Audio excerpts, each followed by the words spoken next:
I would like to acknowledge the traditional custodians of this land, Yagara peoples consisting of the Jagara, Yagara, and Yugarapul clans, and I pay respect to the elders of the past, present, and future. I grew up in a small town, Uralla, New South Wales. Uralla was primarily populated with Caucasians, so I had limited interactions with Indigenous Australians, and that was due to both where I lived and how Indigenous Australians were treated in my town. Growing up, I was taught to stay away from Indigenous Australians. Not that that was a difficult task, because most of the Indigenous Australians were moved to this secluded area called the Mission. My experience with Indigenous Australians growing up was purely based on stereotypes, which saddens me. Reflecting on my experience now, learning more about Indigenous Australians in the past few weeks than I have my entire life, I feel guilty. How is it that only now, as a 19-year-old, I am feeling passionate for these people instead of trying to look the other way? I'm grateful to this course for showing me the truth. My story only drives me further to educate future generations about racial discrimination and Indigenous culture.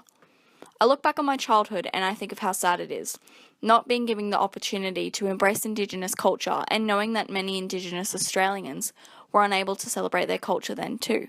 I live in Ipswich, and observing my living environment, Indigenous culture is clearly not celebrated on an everyday basis. I see no Dreamtime murals talking about Indigenous history. All I see is a westernised civilization only wanting to move forward without acknowledging what has happened in the past. Yes, we have the Close the Gap policy, and Kevin Rudd apologised for the stolen generations. But why are we, in the Ipswich community, not acknowledging those who lived on the land before us in our everyday lives? Now, I admit, until I began to study this course, I wasn't acknowledging how Indigenous Australians are represented in media. This is because not only are they not as represented as other cultures, and also because I never thought to explore Indigenous representation before, which saddens me. I look around and I would say that where I live, Indigenous Australians are not represented. Their culture is not celebrated in everyday life, and I only hear about the inequities that Indigenous Australians face when I am studying at university, and this course has forced me to open my eyes. Even when going shopping, some products are not available for Indigenous Australians, even things as small as colour selection for foundation. I look out from my driveway and all I see is industry. We no longer pay respect and give back to the land we live on, which is important to Indigenous Australians, which is something that as a Caucasian growing up in an ignorant society, I have taken my land for granted. I ask myself, why is it? Why is it that Indigenous Australian culture is so absent in my everyday life?